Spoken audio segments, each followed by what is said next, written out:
Assalamualaikum warahmatullahi wabarakatuh. Halo semuanya, salam sejahtera buat kita semua. Bagaimana kabar Anda sekalian pada kesempatan kali ini? Semoga dalam kondisi yang baik-baik aja ya, meskipun kita melihat ataupun mendengar banyak berita, wah kayaknya banyak sekali virus, banyak sekali penyakit, tapi semoga seluruh pemirsa di rumah ataupun dimanapun Anda berada saat ini yang sedang melihat kami dalam kondisi sehat dan baik-baik saja. Senang sekali saya Brigita Verlina, kami dari Praja TV Podcast, TV-nya Anak Negeri. Nah, kami di sini tentunya akan mempersiapkan Indonesia Emas di tahun 2045.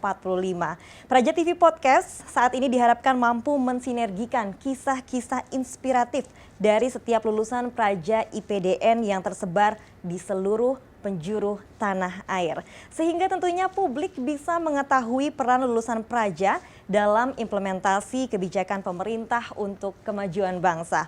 Nah, saat ini tentunya saya tidak sendiri karena saya telah bersama dengan salah satu putra terbaik bangsa yang tentunya sudah membanggakan sebagai alumni Sekolah Tinggi Praja Dalam Negeri atau STPDN atau sekarang kita lebih mengenal dengan sebutan IPDN. Nah, saat ini saya sudah bersama dengan Bapak Direktur Pemasaran Pariwisata Nusantara Kementerian Pariwisata dan Ekonomi Kreatif, yakni Bapak Dwi Marhen Yono, SSTP MSI. Langsung saja kita sapa pada kesempatan kali ini. Halo Pak Marhen, bagaimana kabarnya? Semangat pagi. Wah, semangat pagi ya Pak ya. Walaupun siang harus semangat pagi. Iya nih, meskipun saya dengar Bapak nih kayaknya baru pulang ya dari Banjarmasin. Jadi sesuai jabatan saya lah. Pemasaran pariwisata Nusantara harus keliling Nusantara. Keliling Nusantara ya Jadi Pak ya. bagaimana kita menemukan potensi-potensi yang terpendam, kita angkat. Karena memang itu tugas kami lah. Ya. Bagaimana kita pasarkan dan menjadi uang dan menjadi bahan baku untuk pembangunan nasional. Apalagi tadi temanya kan tema Indonesia Emas 45. Ya. Untuk beli emas kan mahal. Bisa aja Pak ya. Memang nih kalau saya lihat ya Pak ya, Bapak baru pulang dari Banjarmasin tapi aura semangatnya tuh ketransfer sampai saya nih Pak. Ini apa rahasianya Pak untuk tetap semangat keliling Nusantara? Yang pertama memang 3 as lah, kita kerja itu harus 3 as prinsipnya. 4 as sekarang, 4 as. Harus kerja keras, kemudian kerja cerdas, kerja ikhlas, yang terakhir harus kerja tuntas. Wah. Kalau sudah 4-4-nya kita nikmati itu enak lah, enjoy. Apalagi sekarang saya di pariwisata, karena pariwisata itu bisnis kebahagiaan. Kalau kita tidak bahagia ya gimana yang lain bahagia. Kalau kita tidak bahagia, tamu-tamu tidak bahagia juga. Benar banget. Prinsipnya harus bahagia dari Harus dalam bahagia. supaya bisa ketransfer keluar ya Pak, ke Betul. seluruh masyarakat bisa merasakan. Oke, nah Pak, pepatah lama nih, tak kenal maka tak sayang. Tentunya seluruh pemirsa dari Praja TV juga ingin mengenal sosok Bapak lebih dalam lagi ya Pak ya. Nah, seperti yang tadi sudah saya sempat sebut di awal bahwa Bapak ini sebagai alumni dari STPDN atau IPDN ya Pak ya. Mungkin boleh diceritakan Pak? Jadi saya berpantun sebentar ya, berpantun. Boleh, silakan Pak. Nanti minta cakepnya. Oke, Biar silakan. cakep semua. Ke Banyuwangi lewat Madiun. Cakep. Ada Pak Camat mengembangkan pariwisata. Wih, cakep. Jawablah salam Isun dengan penuh semangat dan penuh sukacita. Mantap. Wow. Assalamualaikum warahmatullahi wabarakatuh. Jadi teman-teman seluruh pemirsa Praja TV dimanapun Anda berada, dari Sabang sampai Merauke, dari Miangas sampai Pulau Rote. Jadi Nusantara ini luas, ada 17.000 sekian pulau, ada 275 juta sekarang, ada 74.000 sekian desa. Nah, ini semangat membangun negerinya harus dimulai dari kita yang di pemerintah pusat dan nanti didukung penuh oleh teman-teman di daerah. Jadi saya lahir tanggal 7 Januari 79. Jadi besok Januari ini pas 44 tahun lah. Saya diangkat pegawai masuk IPDN itu tahun 97 atau 25 tahun yang lalu. Jadi karena memang saya anak petani, kalau saya kuliah di tempat lain saya tidak bisa. Saya mencari sekolah kedinasan yang tidak perlu bayar. Karena orang tua saya terbatas, petani, tidak bisa mengkuliahkan. Saya harus masuk ikatan dinas. Sehingga ketika itu kita semangat mulai kelas 1 SMA, alhamdulillah. Sehingga kita lulus di Sekolah Tinggi Pemerintahan Dalam Negeri tahun 97. Lulus, alhamdulillah saya penempatan di Banyuwangi, kemudian pernah jadi lurah, pernah jadi kepala desa, pernah juga jadi sekretaris camat, kepala bidang promosi pemasaran pariwisata, juga dulu pernah jadi kepala bidang pemuda, kepala bidang olahraga, kepala bidang destinasi wisata. Kemudian yang sebelum kami ke Kementerian Pariwisata, saya dapat tugas, kalau di PNS itu kita papan nama ini Marhen ya. Sebelah kirinya itu Korpri. Tahu nggak Mbak Gita apa kepanjangannya Korpri? Apa tuh, Pak? Korban perintah. Korban perintah. Jadi Bisa aja ya Bapak Korpri ini itu ya. korban perintah. Ketika kita diperintah atasan kemanapun di Indonesia ini, di negeri ini kita harus berangkat. Nah, kebetulan di awal 2020 sebelum pandemi saya dapat perintah untuk ngabdi di Sumatera Barat. Sehingga jadi kepala dinas pariwisata di Sumatera Barat. Yang notabene itu dari Jawa sampai ke Sumatera Barat itu jauh. Kita hitung kemarin lewat Google Map itu Mbak Gita, 2.200 kilo coba. Itu kalau kita jalan kaki bisa berapa bulan gitu kan. Tapi karena itu perintah, saya laksanakan dengan sepenuh hati. Alhamdulillah selama 2 tahun Pariaman bisa naik lah semua. Dan puncaknya ketika kita di Banyuwangi bisa berbuat, kemudian di Pariaman bisa berbuat, kita kemarin dapat tempat lah di Kementerian Pariwisata untuk mewujudkan Indonesia Emas tahun 2045 melalui sektor pariwisata. Wah, mantap nih Pak. Tapi kebetulan kalau Bapak Korpri korban perintah ya. Iya. Saya Korpri korban pria Pak. Jangan Korban para lah. mantan. Jangan.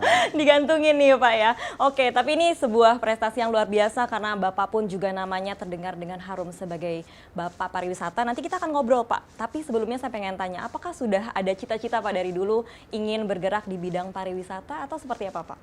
Jadi sebetulnya sih kita alami ya. Alami ketika dulu itu saya diangkat kepala desa lurah. Kita kan memang sekolahnya sekolah pamong, Mbak.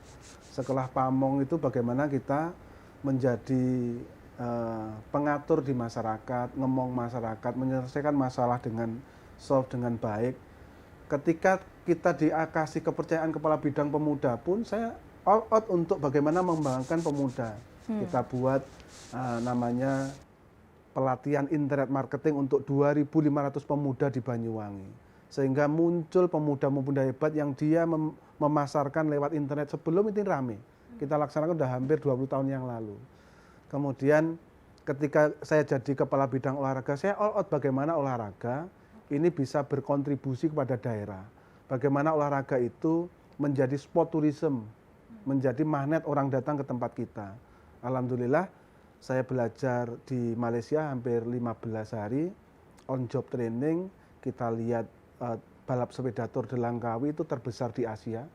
Langsung saya ATM di Banyuwangi, amati, tiru, modifikasi, jadi Tour de Ijen. Ada 26 negara yang hadir, kemudian pemerintah pusat hadir, akhirnya luar biasa lah, itu membantu Banyuwangi. Dari situ Pak Wati bilang, kemarin sudah cukup, sudah lulus ilmu sport tourismnya, sekarang saya minta di pariwisata. Jadi 8 tahun yang lalu baru saya diterjunkan di dunia pariwisata.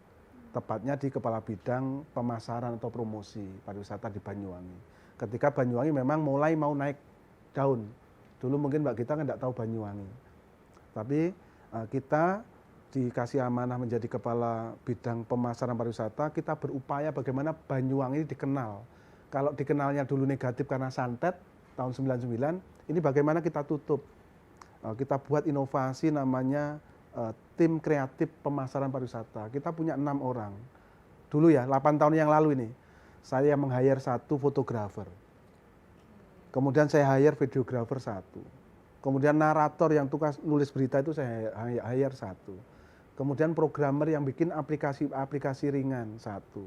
Kemudian pengelola media sosial, satunya desain grafis. Nah ini ibarat rumah makan Padang itu yang membuat konten-konten kreatifnya. Nah, ketika Mbak kita disuguhi oleh makanan yang tampilannya menarik, rasanya lezat, kita kira-kira nambah enggak? Sebaliknya ketika kontennya itu enggak enak atau makanannya enggak enak, penampilan enggak enak, kira-kira mau lagi enggak? Nah, sama. Jadi ternyata promosi pariwisata itu kayak gitu juga. Kalau kontennya menarik, videonya menarik, itu ternyata dimakan banyak orang. Tapi sebaliknya ketika kontennya itu biasa-biasa saja, ya enggak ada yang nonton. Nah itu kita pertama saya ditunjuk, oke Pak Wati, tapi saya minta 6 orang, saya enggak mau diintervensi. Saya ngambil dari orang luar. orang luar yang memang punya kemampuan di fotografi dan lain-lain. Karena pengalaman apa? Waktu itu kita asal comot foto di Google, asal foto comot ini ternyata didenda. Sudah hasilnya tidak maksimal, kita kena denda karena menggunakan hak ciptanya orang lain. Nah itulah. Setelah saya punya tim yang kuat 6 ini, kita butuh yang makan banyak tadi itu kita buat namanya pasukan media sosial. Waktu itu saya ngumpulkan ada 1.000 pasukan media sosial. Mulai dari adminnya desa kita punya 200, kemudian ketua OSIS SMP kita libatkan, ketua OSIS SMA, teman-teman mahasiswa yang suka senam jari itu kita libatkan. Tapi tadi itu yang di-blast, yang di-share ya dari 6 orang tim kreatif tadi itu. Bayangkan 1.000 orang setiap hari kayak makan 3 kali. Dia pagi nge-share, siang nge-share, sore nge-share di prime time. Karena kalau di politik mungkin Mbak Gita pernah dengar, politik itu dilakukan secara TSM. Terstruktur, sistematis, dan masif. Pernah dengar enggak? Ya, betul Pak. Itu politik, itu kita aplikasikan di promosi. Ternyata benar, terstrukturnya kita punya struktur itu, 6 orang ini yang bikin konten-konten kreatif. Tapi memang saya waktu Bapak tadi menyebut tentang sport tourism ya Pak ya, terutama di Ijen ya Pak. Saya ingat banget kurang lebih ketika saya baru masuk kuliah, ini jadi ketahuan umur saya ya. Ini kurang lebih tahun 2011-2012 itu saya pernah ke Ijen dan saat itu saya bersama teman-teman saya itu adalah satu-satunya masyarakat lokal yang pergi ke Ijen. Saat itu Pak, saat itu. Tapi Karena kalau 90%-nya malah orang bule. betul, orang bule Pak saat itu. Dan memang mulai dari struktur jalanan ya Pak ya, kemudian juga masih sangat kurang ya Pak. Tapi sekarang ketika kita melihat di sosial media, kita melihat banyak sekali orang-orang yang sudah tahu Blue Fire, sudah tahu tentang Kawah Ijen, dan sudah banyak sekali masyarakat yang menjadikan Kawah Ijen dan Banyuwangi ini sebagai salah satu destinasi wisata, tujuan utama untuk mereka pergi ke sana. Jadi Mbak Gita nyambung tadi, ketika saya pergi ke Malaysia itu tahun 2012. Kita mulai awal 2013, berarti Mbak Gita belum ke sana. Itu mulai Tour de Ijen itu, balap sepeda. Dulu jalannya rusak, sempit, dan lain-lain. Tapi ketika event ini sudah tercatat di dunia, di UCI, kalau sepak bola kan FIFA. Kalau di balap sepeda itu namanya UCI. Ketika tercatat di event resminya internasional, ternyata pemerintah pusat itu wajib hadir. Akhirnya jalan-jalan itu dibangun, dibagusin, nah itulah multiplayer ekonomi yang langsung kelihatan ternyata itu. Ketika 26 negara itu hadir, pemerintah pusat tidak boleh ada lubang itu aspal. Sehingga jalan nasional bagus, jalan provinsi bagus, jalan menuju Ijen yang dulu Mbak Gita sempit sekarang udah lebar. Karena kita rutin setiap tahun untuk event internasional tadi. Nah, itu salah satu strategi sehingga sekarang sudah 50-50 lah. Tapi 50% sudah wisatawan lokal, 50% yang mancanegara. Ya betul, bahkan saya kalau ada kesempatan mau banget tak balik lagi. Ya nanti saya temani lagi lah. Saya udah 8 kali berarti butuh yang ke-9.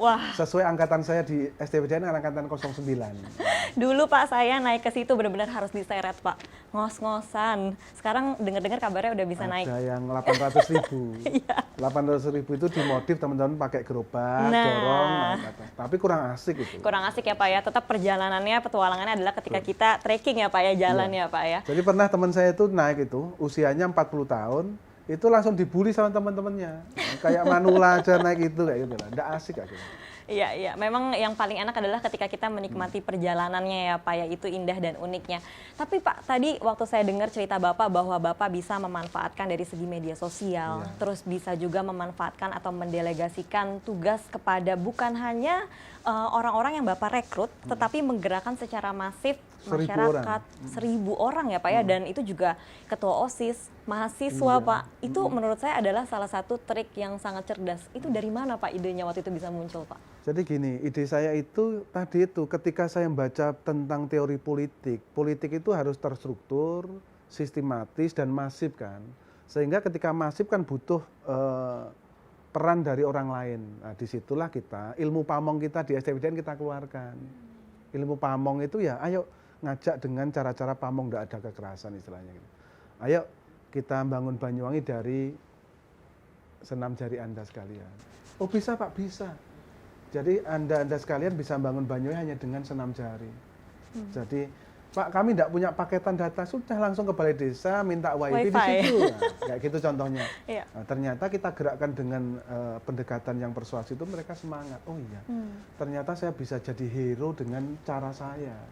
Yang dia hobi senam jari, kita minta waktunya itu hanya 3 kali nge-share aja.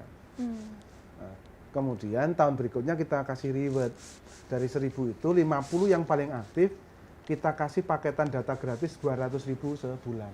Oh, Sehingga yang 50 orang itu wajib, kalau yang 950 orang itu sunnah gitu.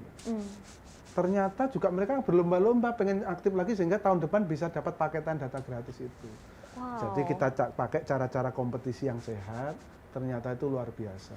Termasuk 8 tahun yang lalu kita mulai lomba video kreatif antar desa di Banyuwangi. Bagaimana desa-desa di Banyuwangi itu membuat video 3 menit, kalau dulu kita profil desa kan buka. Jumlah penduduk berapa, mata pencarian berapa, sekarang udah anak-anak bosen baca buku profil desa kan. Nah, kita buat dalam bentuk video. Ya. Oh ternyata desa A punya potensi kuliner, desa B punya potensi bahari, desa C ternyata punya potensi adat seni budaya. Nah itu ternyata di video itu. Bayangkan setiap tahun 189 desa itu memproduksi 1 video 3 menit. Mereka kita suruh nge-share, juaranya bukan yang paling bagus. Yang apa Pak juaranya? Tapi yang paling banyak ditonton di YouTube. Oh, Kita viewersnya batasi, ya Pak ya? kita batasi katakan pembuatannya Januari sampai Maret. Nanti mulai 1 April sampai 30 April silahkan di-share. Itu yang paling banyak ditonton, nanti kita ajak liburan 4 hari 3 malam ke Bali. Wah. Nggak kita lepas, ketika udah di-share, minggu pertama kita buat teorinya Belanda dulu lah, DVD et Impera. Kita adu domba, tapi positif lah ya ini ya. Klasemen sementara minggu ini yang paling banyak ditonton desa A, 1.200, desa B 800. Mereka akhirnya terpancing dengan tidak sengaja, kita harus menang, ayo tonton temennya yang di Hong Kong, temennya yang di Malaysia, temennya yang di Singapura, suruh nonton semua. Nanti minggu kedua kita naikkan lagi klasemen. Sehingga di minggu akhir itu akhirnya ada 3,2 juta yang nonton video Banyuwangi. Dengan cara-cara kreatif ternyata anak-anak desa ini bisa. Dan itu pun juga hanya menggunakan gadget yang kita bisa yang bilang seadanya ya Pak, yang sederhana ya Pak. Karena juaranya bukan yang paling bagus, tapi yang paling banyak ditonton. Gitu. Wow, luar biasa banget ya. Ini benar-benar membuat, coba yang ada di sini udah pernah ke Ijen sebelumnya? Udah pernah ke Banyuwangi? Belum pernah. Ini berarti tandanya kita harus sama-sama nanti ke sana ya suatu saat ya. Benar-benar harus jalan ya Pak. Dan apalagi kalau misalkan kita trekkingnya itu subuh ya Pak ya, untuk melihat blue fire, belerangnya itu ya Pak ya. Biasanya sih kita dari hotel itu jam 1 malam. Naik mobil sampai ke parkiran terakhir itu kan 1,5 jam, berarti jam 2:30. Ya. Yaitu 2:30 kita trekking kurang lebih 2 jam. 2:30, 3:30, 4, 4:30 kita turun lihat api biru itu blue fire. Nah setelah nanti mulai mau terang jam-jam 4, 4:30 kita naik. Ternyata selain blue fire tadi melihat sunrise, perpindahan dari malam ke pagi itu ternyata luar biasa. Wow. Itu banyak bule-bule yang menantikan itu. Nah, tapi kalau yang belum ya belum bisa cerita harus ke sana. Nanti kita bareng-bareng lah kita healing. Benerin feeling ya Pak ya. Benerin feeling. Benerin feeling. Kalau Aduh feelingnya asik. gitu. Bapak nih tapi memang sangat up to date ya, karena Bapak bisa menggerakkan terutama anak-anak muda ya Pak. Saat ini kan yang paling kita bisa bilang bahwa paling mudah ya Pak untuk beradaptasi dari gadget satu ke gadget yang lain gitu ya Pak. Kemudian menggunakan atau memanfaatkan senam jarinya itu adalah anak-anak muda, dan Bapak bisa menggerakkan ya tonggak anak-anak muda ini untuk bisa Dan menaikkan ini, Mbak Gita, nama Banyuwangi. Setelah saya lakukan di Banyuwangi, kemarin 3 tahun yang lalu 2020 sudah kita lakukan juga di Sumatera, yang di saya kepala dinas di Sumatera Barat itu. Banyak orang juga pesimis, nggak mungkin bisa Pak di sini. Di Padang, di Minang itu susah, beda kayak Jawa. Kalau Jawa disuruh-suruh nurut. Kalau di Minang ini susah Pak. Nah, ternyata itu challenge lah, tantangan buat saya. Dan alhamdulillah ketika itu saya undang di balai kota, dari 100 itu yang hadir cuma 20, saya datangi satu persatu ke desanya. Kenapa enggak datang? Pak, kami enggak punya kamera. Enggak usah, pakai HP aja. Bisa Pak, bisa. Nanti bisa pakai aplikasi Quick, bisa pakai Viva Video atau yang lain. Kita ajari satu persatu selama 1 bulan itu. Bapak itu bentuk tim khusus untuk ajarin satu persatu atau gimana? saya ada tim yang tadi itu yang 6 orang. Ketika di Pariaman saya bentuk lagi 6 orang baru lagi. Itu yang saya ajak untuk mobile. Tapi tetap leadernya saya. Saya yang tetap mendampingi sampai bisa. Dan ketika tadi dari 100 video itu siap di launching, mereka kadang kan kendalanya, Pak, kami jaringan di desa itu susah, udah di kantor kami pakai wifi kantor, kita bantu. Pak, kami untuk finalisasi videonya kurang A, B, C, D, kita bantu. Kayak Mbak kita dulu kalau bimbingan skripsi, nah, kita nyiapkan 1 minggu untuk bimbingan skripsi itu. Tapi bimbingan untuk menyelesaikan video mereka. Saya siapkan waktu dengan tim itu selama 1 minggu. Nah, ketika mereka sudah kita siapkan kayak gitu, tidak ada alasan lagi untuk tidak mampu, tidak bisa.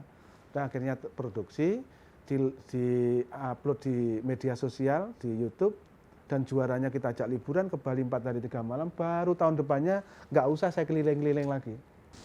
Tahun depannya mereka sudah langsung, Pak, Malah kita daftar menantikan ya, Pak, Pak, kita ya? daftar kapan Pak lombanya Pak, kayak gitu akhirnya. Menantikan dengan konsep-konsep yang mereka sudah lebih bagus lagi akhirnya. Wah, ini benar-benar sebuah ide kreatif Nah, dan nanti Mbak kita, karena ini sudah saya uji coba di Jawa sudah sukses selama 8 tahun, di Sumatera Barat sudah sukses selama 3 tahun, ini mau saya bikin replika untuk nasional. Untuk nasional, nanti semua dinas pariwisata provinsi dan kabupaten kota se-Indonesia akan kita arahkan buat tim kreatif tadi, namanya Tiki Peta. Tim Tiki Peta. Tim kreatif pemasaran pariwisata, kita singkat Tiki Peta.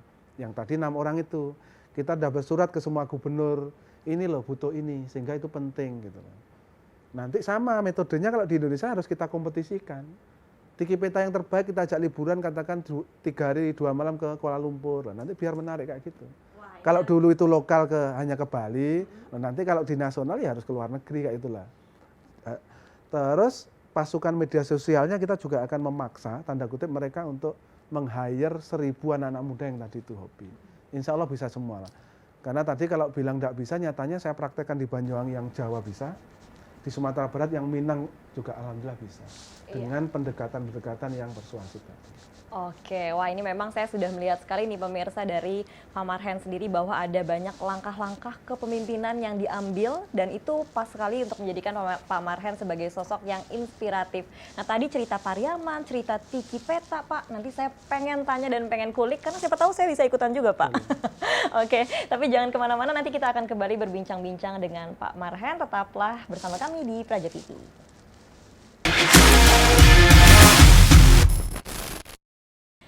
Terima kasih Anda masih bersama kami di Praja TV Podcast. Tentunya kita masih berbincang-bincang bersama dengan Bapak Direktur Pemasaran Pariwisata Nusantara Kementerian Pariwisata Ekonomi dan Kreatif, Pak Marhen. Seru sekali perbincangannya dari tadi. Nih ternyata Pak Marhen adalah sosok yang, wah ini saya harus kasih tahu teman-teman saya sekarang. Wah ini ternyata sosok yang mengembangkan Ijen.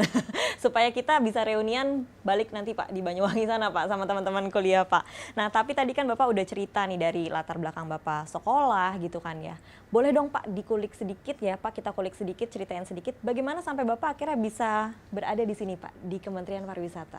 Oke, jadi setelah saya 20 tahun mengabdi di Banyuwangi, dan tadi saya bilang korpri tadi, korban perintah saya harus mengabdi di Sumatera Barat. Waktu itu saya bilang ke Pak Wali Kota Pariaman, yang kebetulan senior kita juga di STPDN. Kalau saya angkatan ke-9, Mbak kita tahu nggak angkatan-angkatan itu tahu nggak? Ya, tahu Pak. Jadi dulu itu APDN di daerah, kemudian zaman Mendagrinya Pak Rudini itu dijadikan satu nasional, itu tahun 90 di Jatinangor. Sehingga lulusan pertama yang nasional itulah lulusan 1, nanti lulusan 2, saya lulusan ke-9. Loh, Pak Wali Kota Pariaman ini 03, makanya saya bilang korpri tadi, perintah senior. Sehingga berangkat ke sana, saya mau Pak Wali tapi hanya 2 tahun saya bilang. Dengan target A sampai Z sudah saya terangkan, kalau mau saya berangkat, kalau enggak. Akhirnya kita deal 2 tahun. Sehingga itu harusnya target untuk 5 tahun saya lakukan 2 tahun. Percepatan, mulai bentuk tim kreatif dan lain-lain, menyiapkan destinasi sampai dengan jadi itu, sampai event-event. Akhirnya 2 tahun sudah selesai. Dan memang tujuan saya dari sana, saya harus menyebarkan virus positif ini bukan hanya di Banyuwangi dan di Pariaman. Saya bilang ini harus saya sebarkan di Nusantara, saya bilang. Indonesia butuh ini. Nah, sehingga kebetulan Gayung Bersambut ada open bidding istilahnya kalau di sini. Jadi kalau sekarang kan selevel direktur itu kan open bidding. Ketika ada jabatan kosong, terbuka. Siapapun yang daftar selama dia itu memenuhi syarat terbuka. Nah, di sini direktur pemasaran pariwisata Nusantara, menurut saya itu saya mampu gitu loh. Ketika itu ada 3 yang lain yang kosong, saya tidak mampu. Karena satu itu direktur regional 1 itu dia membawai Asia dengan Eropa. Saya tidak punya jaringan di sana. Tapi kalau Nusantara, karena saya dari STPDN 514 kabupaten kota saya punya saudara. Itu jaringan yang sangat kuat. Kemudian ada lagi yang kosong direktur manajemen investasi, saya juga tidak mampu karena saya tidak punya kemampuan di investasi. Sehingga daftar di sini, di direktur pemasaran pariwisata Nusantara. Yang daftar 26. Ada dari Setnek, ada dari Kemenlu, ada dari Kemenkomarves, macam-macam lah. Alhamdulillah lolos 19 orang. Lolos lagi ke 10 orang. Lolos lagi ke 6 orang. Jadi 6 orang ini ternyata orang-orang hebat yang menjadi panitia seleksi. Yang wawancara. Kenal Profesor Eko Prasojo? Saya belum. Nah, Ini yang lain di sini dengan Profesor Eko Prasojo itu guru besar UI, kemudian beliau juga pernah wakil menteri Menpan RB. Pernah dengar Pak Renal Kasali? ya. Ada banyak profesor lah, banyak dan beberapa menteri itu jadi pansel.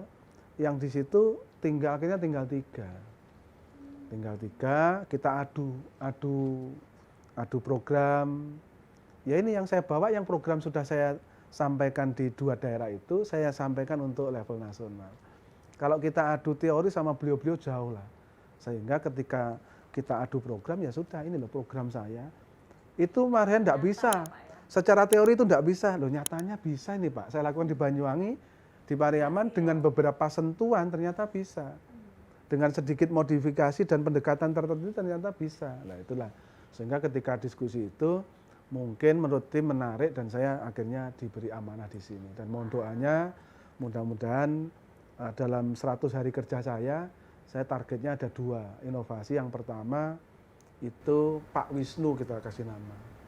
Jadi dalam rangka menyambut libur Natal dan Tahun Baru ini lagi saya siapkan Pak Wisnu. Bukan Apa Pak tuh, Wisnu Pak? asli ini, tapi 100 paket wisata Nusantara. Pak, jadi dari tadi itu singkatan-singkatan tuh Bapak yang bikin ya? Iya. Wah. Jadi kita agar lebih mudah dan juga orang kan akhirnya lebih familiar Iya. gitu kan. Jadi ketika kita mau liburan Natal Tahun Baru biasanya itu kita hanya terpaku di salah satu platform. Iya. Nah, ini kita mau pemerataan. Kemarin sudah kita kumpulkan 34 provinsi, saya minta masing-masing provinsi memilih dan mengkurasi 3 paket yang terbaik.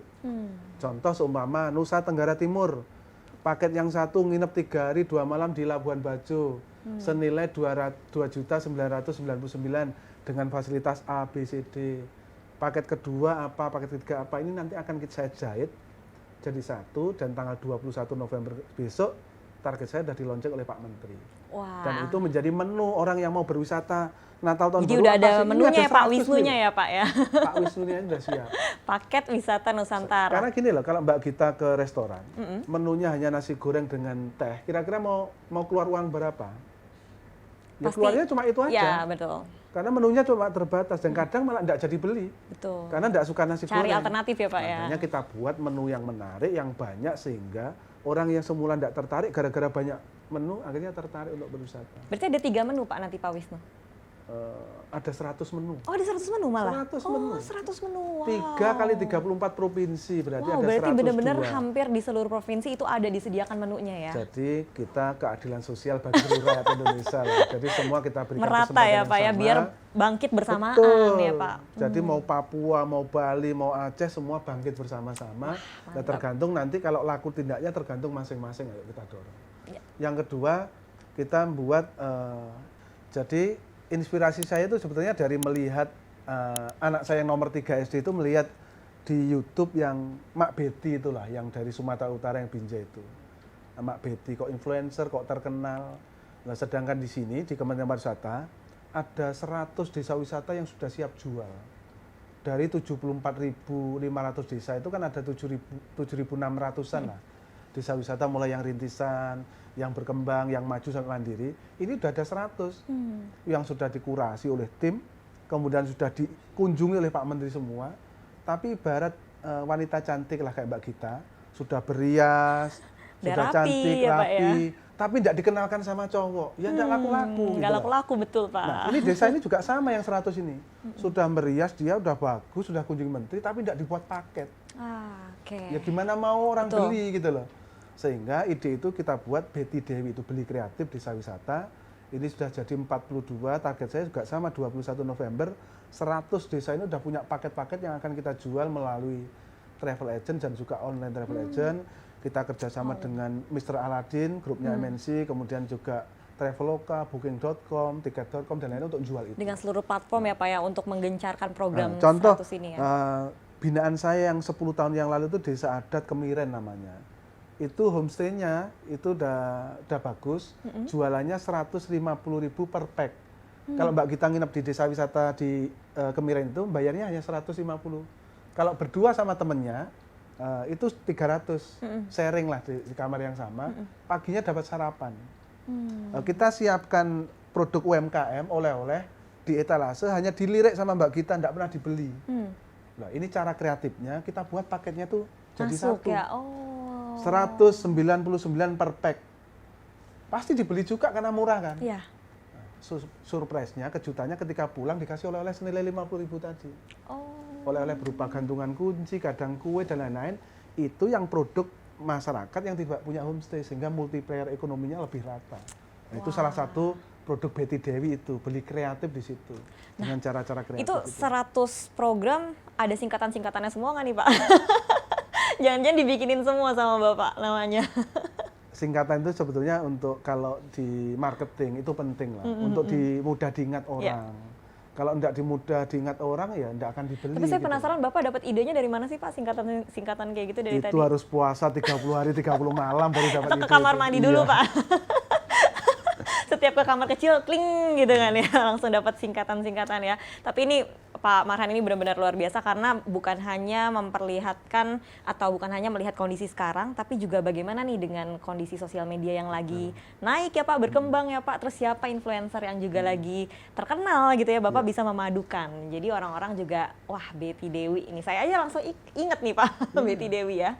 Oke, selain di Medan, Sumatera Utara, di mana lagi Pak? Mungkin boleh bocoran dong Pak. Jadi untuk beli kreatif desa wisata ini lengkap di 34 provinsi ada semua. Dari Sabang sampai Merauke itu ada semua. Jadi contoh seperti di Flores, itu pernah lihat desa Wairebo, pernah dengar? Pernah ke sana? Harus ke sana. Itu indahnya luar biasa. Itu namanya nanti segmentasi wisata khusus. Nggak mungkin kita mass tourism kayak di Kuta, itu nggak mungkin. Khusus, nah ini nanti kita siapkan paket yang khusus yang orang yang suka trekking, yang suka dengan alam. Karena menurut penelitian beberapa ahli, termasuk teman saya Profesor Ilham Sentosa dari Kuala Lumpur University, setelah vakum 2 tahun pandemi ini, ternyata paradigma atau perilaku wisatawan itu berubah Mbak Gita. Yang dulunya itu ke mass tourism, nyari yang rame-rame, yang viral-viral, yang instagramable, sekarang malah berubah ke yang rural tourism. Nyari yang ke pedesaan, yang tidak rame orang. Nah, ini akan kita jual kayak Wairebo itu. Nah, di situ pilar 4 yang mau dipilih sama mereka. Tidak nginep di hotel mewah lagi, tapi ke homestay. Yang kedua itu malah glamping di tepi danau, tepi sungai, tepi sawah. Itu yang diinginkan ya. Betul, ini yang diinginkan oleh segmen pasar yang mau datang ini.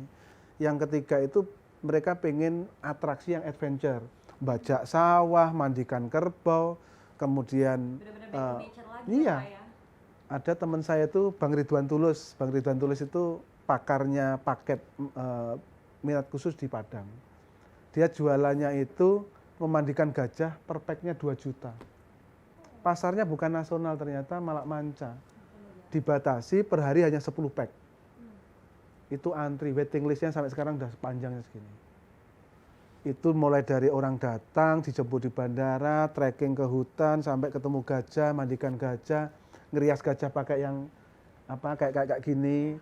Kemudian dia naik ke beberapa lokasi, itu ternyata menarik bagi wisatawan. Experience-nya dapat, storytelling-nya dapat. Sehingga dia cerita ke teman-temannya di Eropa, di Amerika, antri mereka. Dan pinternya dibatasi tadi, 10 aja per pack. Nah, termasuk ada desa wisata di daerah Sumatera Utara di Samosir itu paketannya malah apa? Merah, bukan susu sapi, kerbau malah. Ini kan aneh. Sehingga orang tertarik, karena aneh tertarik datang. Ada lagi di desa wisata Gombeng Sari itu metik kopi.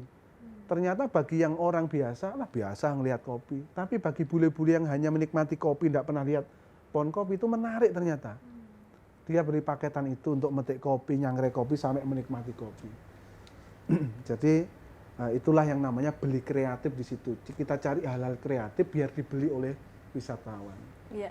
Wah, ini berarti memang sudah ada by research juga faktanya ya Semua Pak, harus by bahwa research. memang ada pergeseran, perubahan setelah pandemi ini. Mungkin masyarakat tadinya sudah terlalu capek kali ya Pak, dikukung dalam rumah, butuh sesuatu yang ide-ide segar gitu ya, liburannya nggak lagi menikmati keramaian atau gedung-gedung gitu ya Pak, kota-kota. Tapi ya seperti yang tadi Bapak bilang, back to nature ya Pak, merasakan Back to kembali nature. keindahan alam kita ya. Dan ternyata luar biasanya bukan cuma di masyarakat lokal, tapi juga sudah sampai mancanegara. Berarti kita yang warga lokal jangan mau kalah nih. Jangan malah kita malahan pergi keluar ya Pak, karena Indonesia Apalagi, aja belum kita kunjungi semuanya. Apalagi Pak Presiden tanggal 29 September kemarin itu memberikan arahan kepada semua menteri, semua gubernur, semua kepala daerah, bupati, wali kota, tahun depan resesi dunia itu luar biasa. Ekonominya suram sampai gelap lah. Yang bisa menyelamatkan Indonesia hanya pariwisata, kata Pak Jokowi. Sehingga tahun depan ini kita buat gerakan bangga berwisata di Indonesia saja. Nggak usah keluar negeri dulu deh, bangga di Indonesia saja. Biar uangnya berputar di Indonesia. Target kami tahun ini pergerakan wisatawan Nusantara itu 700 juta. Kalau optimis. Kalau pesimis di angka 600 juta. Alhamdulillah sampai akhir September kemarin kita udah di angka 600. Jadi akhir tahun ini insya Allah bisa nyampe 800 juta. Bayangkan Mbak Gita kalau satu orang mengeluarkan uang untuk transport, untuk makan, untuk nginep 1 juta saja, itu udah ada 700 triliun lah uang berputar. Itulah yang nanti akan membuat terang benderang, tidak lagi gelap. Nah, tahun depan Pak Presiden menginstruksikan khusus bangga berwisata di Indonesia saja, targetnya naik 2 kali lipat. Kalau kita pesimis, itu di angka 1,2 miliar pergerakan orang. Katakan Mbak Gita dari Jakarta main ke Bandung, atau teman-teman dari Jogja itu ke Semarang, dari Semarang ke Surabaya, ini bergerak itu targetnya kalau minim 1,2. Tapi kalau optimis semua bergerak itu 1,5 miliar. Kalau 1,2 miliar berarti targetnya ada 1.200 triliun uang berputar dan itu ekonomi bisa tumbuh gitu loh. Nah, strategi yang pertama saya lakukan kemarin, saya bilang ke Pak Luhut, Pak Menko, Pak Luhut, yang pertama itu harus ditambah hari liburnya, saya bilang. Bener nggak? Setuju nggak? Betul, Liburnya harus ditambah. Kalau tanggal merahnya Kamis Pak Luhut, Jumatnya itu libur bersama. Harpitnas itu. Sehingga orang akan berpikir, kalau liburnya hanya Sabtu Minggu, males mau ke sana, katakan ke puncak, nanti habis sehari hanya untuk macet. Tapi kalau udah Kamis, Jumat, Sabtu, Minggu, orang akan langsung. Lumayan panjang ya Pak ya. Nah, alhamdulillah ide saya tadi langsung diperintahkan ke Menpan RB dengan Menteri Tenaga Kerja, kemarin udah tanda tangan. Libur bersama, ada 14 libur bersama selama 2023. Wah. Silakan dipilih, mau ke Ayo, Ijen siap-siap. kapan. Pada mau kemana nih? Ini kapan. Nah, tapi ini barusan karena Bapak juga sudah mencetuskan ya tadi bersama arahan dari Bapak Presiden juga bangga berwisata Indonesia. Baiklah, saya akan bertekad tahun depan. Tahun depan perginya masih ke dalam negeri aja ya Karena Pak gini ya. Mbak Gita, menurut data terakhir ya dari UNESCO, Australia masih penyumbang terbesar wisatawan. Masyarakat Australia itu dalam 1 tahun dia rata-rata 16 sampai 17 kali berwisata. Kemudian kawan-kawan Mbak Gita yang di Jepang, Korea itu rata-rata 6-7 kali setahun. Tetangga kita Singapura, Malaysia itu udah di angka 5 sampai 6 kali. Indonesia coba baru 2,6 kali. Nah, setelah kita teliti lagi, kita riset lagi, kok hanya 2,6 ya? Yang pertama ternyata liburnya itu hanya libur Natal Tahun Baru, Lebaran sama Juni-Juli libur sekolah itu. Ya. Sehingga kesempatan untuk berliburnya hanya itu gitu loh. Sehingga ketika nanti ada 14 titik libur baru, harapan kami meningkat tidak 2,6 bisa ke angka 5 seperti Malaysia lah minimal. Wah, ini berarti bisa nih Pak sama menggerakkan juga masyarakat Indonesia khususnya para key opinion leader atau influencer ya Pak ya untuk sama-sama menggerakkan 14 titik ini supaya liburannya di Indonesia aja. Nanti undang-undang kita nih Pak semua nih Pak bisa pada jadi influencer kan di sini? Bisa. Karena saya percaya Pak semua orang yang punya sosmed, semua orang yang punya followers itu bisa menjadi influencer bagi para followersnya. Nantikan kita buat inovasi setelah Pak Wisnu dengan Betty Dewi itu kita buat namanya nanti Homi. Ini next ya, setelah next 2 kita siap Homi. Hot deal bersama mitra. Wah. Nanti akan saya undang maskapai kayak Citylink, Garuda, Lion. Ayo kalian punya promo apa? Kita jual bareng-bareng. Kemudian PHRI, Persatuan Hotel Restoran. Ayo Santika ada promo enggak? Aston ada promo, nanti kita combine jadi Homi tadi, hot deal. Hot deal bersama dengan mitra. Nanti mau liburan ke Danau Toba, mau murah inilah ada hot dealnya, terbatas hanya untuk 100 Kasih bocoran buat saya dulu ya Pak ya, biar duluan Pak bookingnya. Oke, wah ini seru ya sebenarnya dengan tadi kita mendengar Bapak cerita tentang ke Wairebo gitu kan ya, kemudian ke Ijen gitu ya, ke beberapa tempat aja ini pikiran saya udah traveling Pak. Aduh mau kemana ya tahun depan ya. Nanti kita bakal ngobrol lagi, tapi sebelumnya balik lagi nih Pak, tadi kan Bapak cerita soal Banyuwangi. Nah dengar-dengar Bapak pernah jadi Direktur Banyuwangi Festival, yang alhamdulillahnya ini Pak sekarang jadi Direktur Pemasaran Pariwisata Nusantara Kemenparekraf. Benar-benar ucapan emang doa ya Pak ya, itu pasti doanya banyak orang.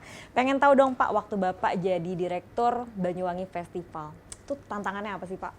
Jadi Mbak Gita, mentor terbaik saya itu memang Pak Anas. Itu mentor terbaik saya lah. Selama 25 tahun mengabdi itu, 10 tahun bersama Pak Anas itu mentor terbaik lah. Yang lain itu baik, tapi ini yang terbaik. Mentor yang lain itu baik, tapi Pak Anas ini yang terbaik. Gimana tuh yang Pak? Beliau itu yang sekarang kan rasakan? jadi Menpan RB itu. Beliau itu mengajak kita untuk lari kencang memang. Jadi seumpama kemampuan kita itu hanya 60. Keluar energi itu biasanya kita kalau ASN ya di 40 aja udah cukup itu. Tapi Pak Anas gimana caranya kemampuan 60 bisa keluar sampai ke 80. Kita diajak lari kencang. Contoh, kalau kita punya ide, gagasan, kemudian terbentur anggaran itu idenya tidak terlaksana, itu hanya sebatas kreatif. Tapi bagaimana caranya kita naik level, ketika kita punya ide, gagasan, ada anggaran kita bisa terlaksana. Itu namanya level di atasnya bukan kreatif. Tahu namanya? Apa tuh Pak? Kreatif namanya. Jadi kere tapi harus aktif. Wah iya betul. Jadi memanfaatkan apa yang ada tapi tetap harus ada hasilnya. Contoh ketika ya, beliau, kemarin kita harus buat event Banyu Marathon karena tahun depan orang itu akan sangat suka datang ke suatu tempat karena sport tourism. Iya betul. Karena kan CBT namanya, community based tourism itu penting. Anggaran tidak ada. Tapi ini karena tadi korban perintah harus saya laksanakan. Kita buat proposal yang menarik, ke sana kemari, akhirnya dapat 500 juta. Kurang 2M. Kurangnya 2 miliar. Kurangnya banyak ya Pak ya. Karena untuk maraton kan memang harus besar, nggak boleh nanggung-nanggung. Kayak Borobudur maraton itu butuhnya 10M dia. Nah, kita bikin yang masih baru itu 2,5M. Apa yang saya lakukan? Pak Wati, ini udah kita bikin proposal, alhamdulillah menarik semua pihak, ini udah dapat 500. Minta arahan kurang 2M. Ya udah, besok kita ke Jakarta. Ketemu sama Menteri BUMN Bu Rini Sumarno waktu itu. Ketemu, kita paparan, ya sudah kurang 2 miliar, ditelepon salah satu bank, selesai udah. Gitu. Nah, jadi intinya kita harus kere aktif. Walaupun kere tapi tetap aktif. Jadi akhirnya itu barang. Akhirnya jadi ada Banyuwangi Marathon. Gitu. Itu contohnya. Jadi kami dulu ketika kepala bidang pemasaran pariwisata di Banyuwangi dikasih beban tanggung jawab satu lagi sama Pak Wati, namanya Direktur Banyuwangi Festival. Itu kalau di pariwisata itu kan teorinya 3A. Suatu daerah itu pengen maju pariwisatanya itu aksesnya harus oke, A yang pertama. Yang kedua itu amenitasnya harus cukup, hotelnya, restorannya dan lain-lain termasuk tempat wisatanya. Yang festival itu menjadi A yang terakhir namanya atraksi. Nah, atraksi itu menjadi magnet orang datang ke tempat kita. Contoh ketika Mbak Gita ini komunitas lari. Tiba-tiba di Banyuwangi ada event lari, datang enggak? Datang. Ketika Mbak Gita ini komunitas pembaca buku, tiba-tiba kita buat bedah buku dengan narasumber Najwa Shihab semua. Semua komunitas akan datang. Nah ini saya dikasih tanggung jawab yang atraksi tadi.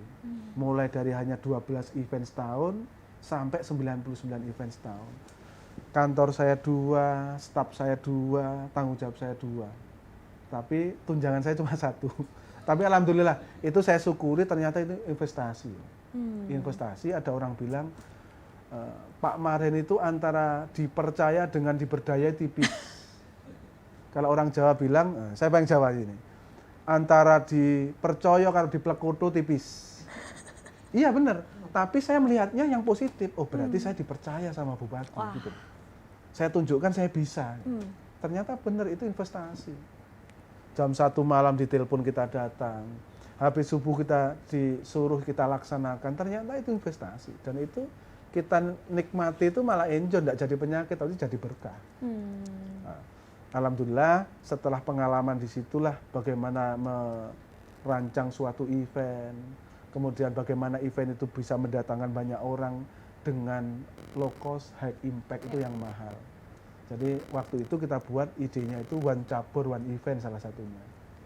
Jadi satu cabur kita paksa harus satu event dalam 1 tahun. Contoh, pencak silat. Pak, saya bisanya hanya se-Jawa Timur, tidak apa-apa. Gelar pencak silat junior se-Jawa Timur. Jadi kalau Mbak Gita seumpama punya anak usia 10 tahun, latihan silat selama 2 tahun, tiba-tiba ada event, anaknya ngerengek untuk ikut? Enggak. Pasti ikut. Kalau anak-anak ini ikut, bukan hanya anak-anak yang berkunjung ke Banyuwangi. Bapaknya ikut, ibunya ikut, kadang nenek kakeknya ikut juga. Iya. Sama juga nanti renang, kita adakan kelompok umur. Nah itu kita jahit. Januari silat, Februari renang, nanti Maretnya karate, dan seterusnya kita, ternyata itu efektif. Jadi dengan low cost, high impact, karena apa? Anggarannya udah nempel di KONI. Ya. KONI itu punya hibah, mereka dapat semua. Yang dulunya mereka itu untuk prestasi latih tanding ke luar negeri, latih tanding ke Jakarta, kita buat latih tandingnya di sini, malah ngundang orang gitu. Tapi Bapak dari tadi kalau saya lihat ya, selalu ketika ada tantangan apapun, selalu melihatnya, mana nih yang saya bisa kerjain, mana nih yang bisa saya lewatin gitu Pak. Pernah nggak sih tapi, aduh give up gitu, saya kayaknya nggak bisa deh gitu. Pernah nggak Bapak mentok sampai di situ, atau selalu akhirnya Alhamdulillah saya nggak pernah. Wow. Saya nggak pernah nolak perintah. Kuncinya apa itu Pak? Kuncinya kita yakin bisa aja. Karena gini, kita yakin di balik kesulitan itu pasti ada kemudahan, itu saya yakin. Dan ketika kita itu dikasih amanah, kita jalani dulu. Tadi contohnya, ketika 2,5 miliar, kita sudah jalan ini mentok di tembok dapat 500, ya sudah kita lapor ke pemberi perintah. Pak, kita sudah jalan mentoknya sampai titik ini, mohon arahan. Ternyata ada solusi. Yaudah, kita ke Menteri BUMN. Jadi itu selesaikan. Jangan sampai kita, Pak, tidak mungkin bisa, Pak, itu bukan tipe saya. Udah pesimis dulu gitu ya, Pak ya? Itu bukan tipe saya. Tapi ya banyaklah tipe yang pesimis, banyak. Tapi itu bukan tipe saya.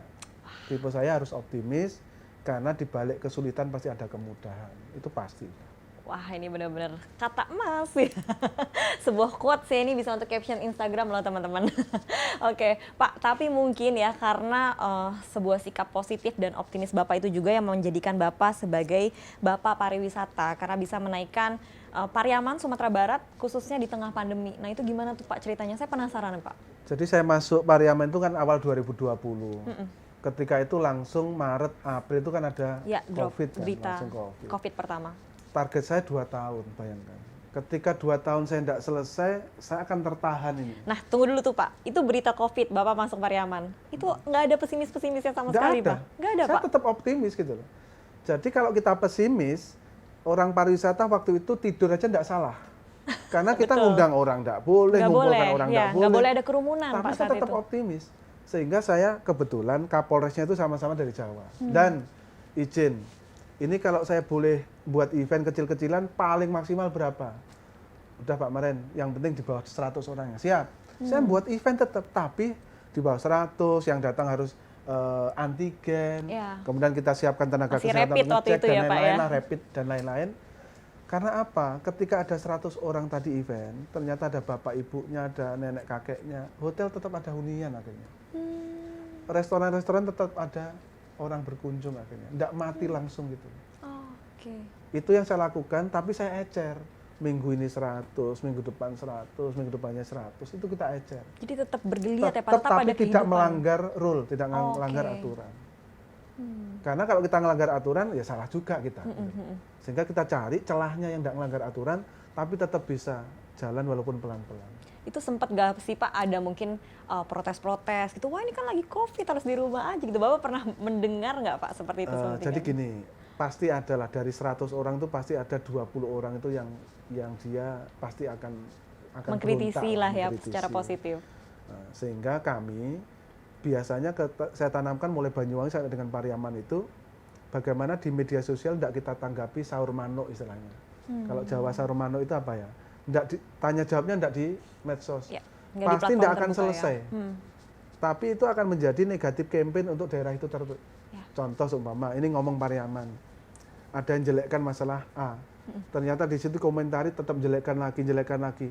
Orang baca yang luar Pariaman, loh ini mau berkunjung ke Pariaman tapi sama-sama Pariaman aja bertengkar kayak gitu loh. Ternyata itu menjadi negatif campaign. Jadi pola saya mulai dari Banyuwangi sampai Pariaman, ketika itu komen saya bilang tim cari yang komen itu mana, saya silaturahmi ke sana. Saya kopi darat. Contoh si A, Pak, kenapa komen ini? Itu kan Pak, kita jawab langsung, person to person. Ketika itu ternyata langsung shot, langsung selesai.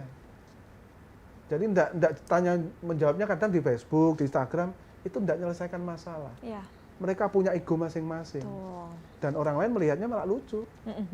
Nah, itu menjadi negatif campaign padahal untuk kita. Jadi bumerang ya Pak sebenarnya untuk itu daerah strategi itu juga. Strategi saya itu pokoknya tim cari alamatnya di mana kita silaturahmi lah. Ternyata clear. Kalau orang Jawa itu sesulit apapun orang, kalau kita duduk itu dia akan tidak bergerak. Paham ya? Jadi ketika dia itu kayak apa vokalnya, kita duduk silaturahmi di rumahnya, dia udah kalah selangkah. Ini ada kepala dinas, ada lurah, ada camat, kok malah datang ke saya. Itu udah langsung. Mau datang langsung. Langsung down dulu. Diskusi langsung gitu ya Pak ya. Itu cara-cara di STPDN, cara-cara pamong yang kita terapkan lagi. Wah, ini juga menjadi salah satu nilai dan pelajaran buat saya juga nih Pak. Nah, kalau Bapak lihat dalam kondisi saat ini kan kita lihat di tahun 2022 ini ya, sudah banyak masyarakat yang mulai berpergian, berwisata gitu kan ya Pak. Kalau dari Bapak sendiri melihat bagaimana Pak perkembangan wisata di Indonesia di tahun 2022 saat ini? Apakah sudah mulai pulih keadaan ekonominya? Belum sih, di 2022 ini transisi. Sampai dengan 2023 karena perkiraan status pandemi dicabut menjadi endemi itu kan belum pasti. Tapi info-infonya sih nanti di 2023. Kita belum tahu di bulan apa, tergantung report lah, tergantung rapot pergerakan pergerakan dari penyakit ini kan.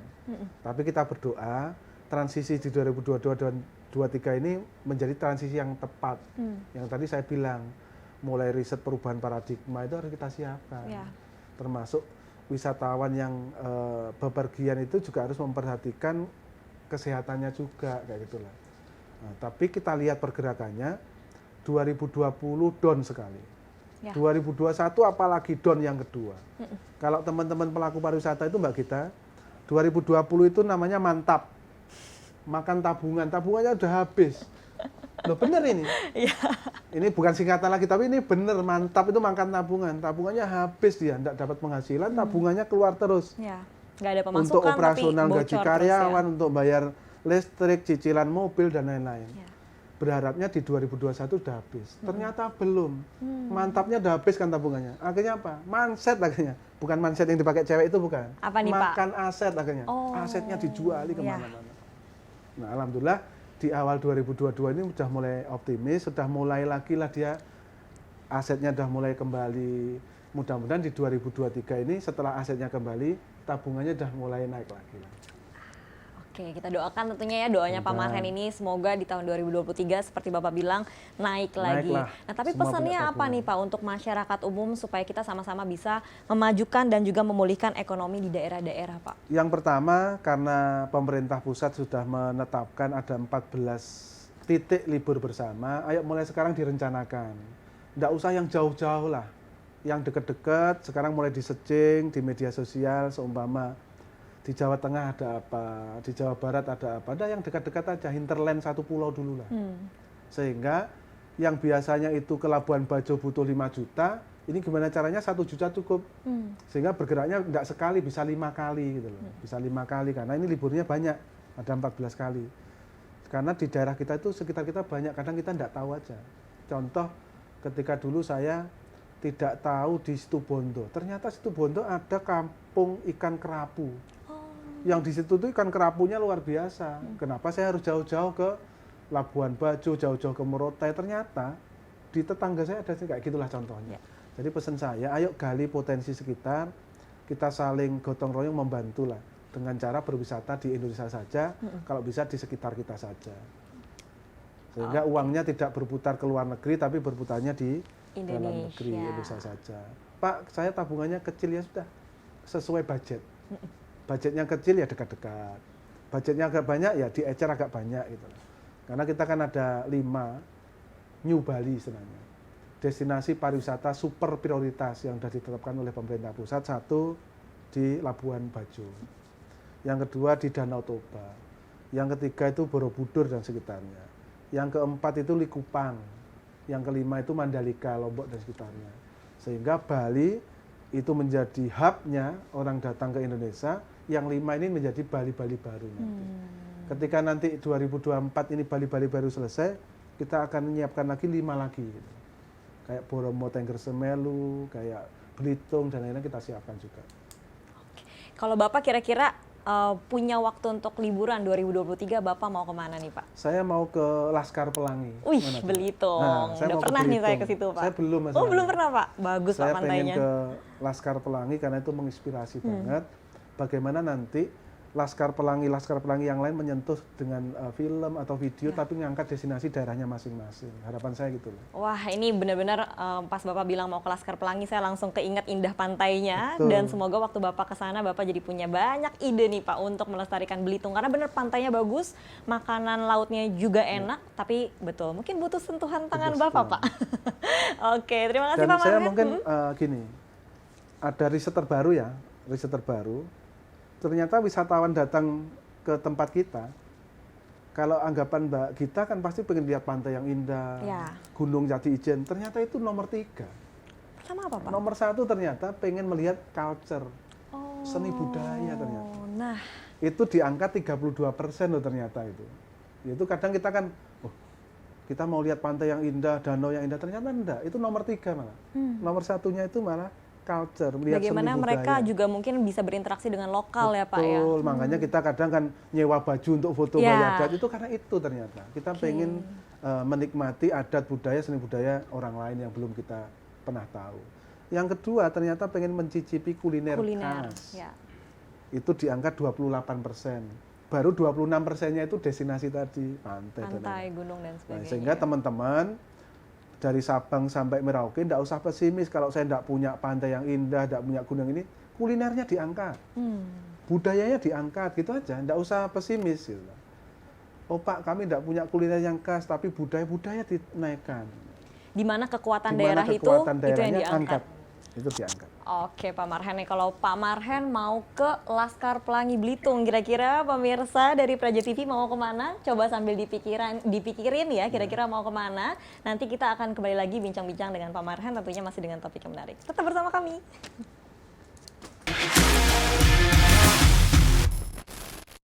Anda kembali bersama kami di Praja TV Podcast dan kita masih bersama dengan Pak Marhen, bincang-bincang seru kali ini tentunya tadi Bapak sempat bahas tentang bisnis kebahagiaan ya Pak, pariwisata ini. Boleh dong Pak sedikit lebih banyak diekspor tentang apa sih bisnis kebahagiaan itu sebenarnya? Jadi setelah 12 tahun menggeluti dunia pariwisata itu saya dapat menyimpulkan Mbak Gita, ternyata memang pariwisata itu adalah bisnis kebahagiaan. Jadi bahagia itu ketika wisatawan datang ke tempat kita itu kita menerapkan sabta pesona. Daerah kita kalau semua kita berwisata tiba-tiba helmnya hilang, bahagia enggak? Oh, berarti enggak aman, enggak bahagia. Berarti harus aman. Ketika kita berwisata tidak bersih, kanan kirinya sampah, bahagia enggak kita? Enggak bahagia. Enggak bahagia, berarti harus bersih dan seterusnya. Sebenarnya itu konsep dasar yang prosesnya itu panjang untuk mewujudkan cita-cita wisatawan datang ke suatu tempat bahagia itu panjang prosesnya.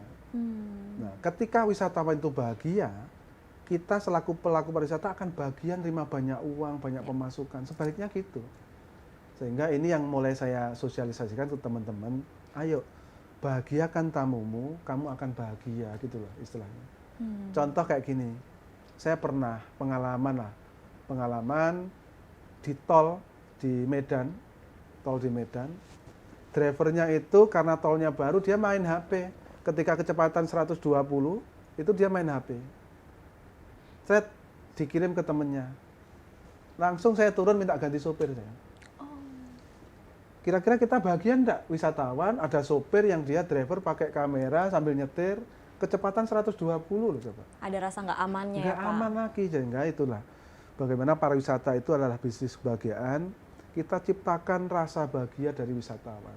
Bagaimana driver menjadi driver yang baik, dia bisa menjadi double job selain driver, juga menjadi guide yang baik. Ya. Dia bisa cerita tentang wisata, seni budaya, kuliner, sehingga wisatawan bisa bahagia. Nah, jadi saya cerita satu kisah lah. Nah ini menjadi inspirasi mungkin untuk semua daerah di Indonesia dari Sabang sampai Merauke. Bagaimana nanti menciptakan destinasi, kita akan bahagia, mereka juga bahagia. Kita datang ke Lembang tahun 2014 ke Lembang. Saya rutin Mbak Gita, setiap tahun sekali itu nabung untuk ngajak keluarga. Anak saya yang besar itu kuliah, SMA itu, ya waktunya liburan. Nah, liburan pakai mobil bersama keluarga itu. Kita datang ke Lembang itu dengan rasa bahagia, pengen dapat kebahagiaan kan. Pintu masuk disapa yang jualan tiket itu cewek cantik, nah, neng gelis lah. Selamat pagi Pak, Bu, bahagia enggak kita? Bahagia. Ketular ya Ketular, Pak ya? dompet kita juga bahagia kita ini. Tiket masuk 20.000. Kita berlima ini, anak 3 sama istri sama saya. 100.000 dengan bahagia nih Mbak. Dah masuk, dompet masuk lagi kan. Saya pikir udah aman ini dompet. Ternyata ya naik sepeda Pak. Ya sepeda yang di atas pakai kawat Yang itu. digantung ya Pak Ya ya? gantung itu. 20.000 lagi, orang 5, 100 lagi. Dengan bahagia lagi itu. Sampai atas itu ada fotografer ternyata di samping itu. Pak, Minta hormat difotoin. Pak. Loh, enggak minta difotoin, dia yang kode. Oh. Pak, hormat Pak, jempolnya Pak. Pak, kurang kanan Pak, kurang kiri Pak. Enggak tahu maksudnya nih masih. Turun lagi.